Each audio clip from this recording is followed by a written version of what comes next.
নমস্কার বন্ধুরা, কেমন আছেন সবাই? আশা করি সবাই খুব ভালো আছেন। আমিও ভালো আছি।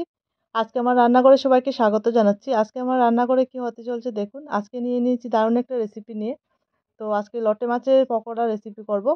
তার জন্য লটে মাছ নিয়ে নিয়েছি এখানে। আর খুবই টেস্টি হয় এই পকোড়াটা খেতে। আর লটে মাছটা কেটে ধুয়ে পরিষ্কার করে নিয়ে আসলাম। আর এই যে আমি বড় বড় যে সাইজের পিসগুলি নিয়ে নিয়েছি এখানে। প্রথমে এটাকে ম্যারিনেট করে নেব।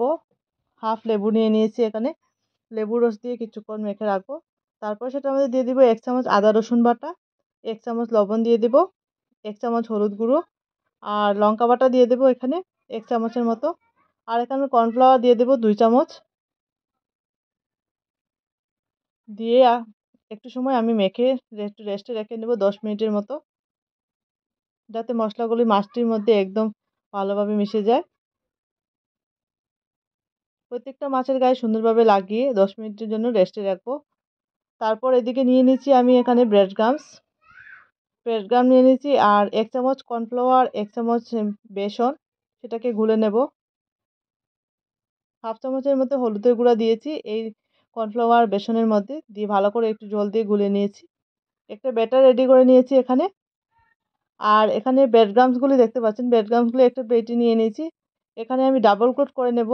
প্রথমে একবার দিয়ে দিব এটার মধ্যে, কোডিং করে নেব। তারপর আবার ব্রেড গ্রামসে দিয়ে দিব। এইভাবে করে প্রত্যেকটা মাছের মধ্যেই আমি এভাবে লাগিয়ে নেব, প্রথমে রেডি করে নেব।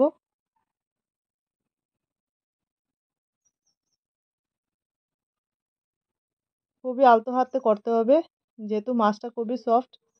তার জন্য খেতে কিন্তু এটা অসম্ভব সুন্দর লাগে, অসম্ভব দারুণ টেস্টি হয়। আর এইভাবে করলে পরে একটা মাছও ভেঙে যাবে না, খুব সুন্দরভাবে এটা ফ্রাই হয়ে যাবে। আর এই যে রেডি করে নিলাম, এভাবে আমি প্রথমে আমি এখানে সাদা তেল একটু সময় গরম করে নিয়েছিলাম। আর এটা কিন্তু একদম মিডিয়াম ফ্লেমে ভাজতে হবে, তেলটা গরম হতে হবে একদম। তেল কিন্তু গরম না হলে ভেঙে যাওয়ার চান্সেস থাকে। আর তেল যদি গরম হয় তাহলে ভাঙবে না। দেখতেই পাচ্ছেন আমি একটু লাল লাল করে ফ্রাই করে নিয়েছি। এই যে লটে মাছের পকোড়াগুলি আমি ভেজে তুলে রাখছি এখানে। আমার সবকটি পকোড়াই ভাজা হয়ে গেছে এখানে কমপ্লিট।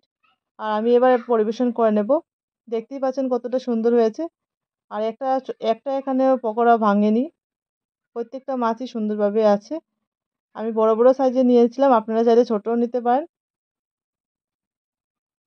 আর এই যে একটা ভেঙে দেখাচ্ছি, দেখতে পাচ্ছেন ভিতরটা কতটা সফট রয়েছে।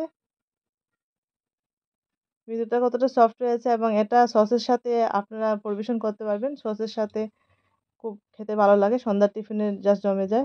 Thank you for watching.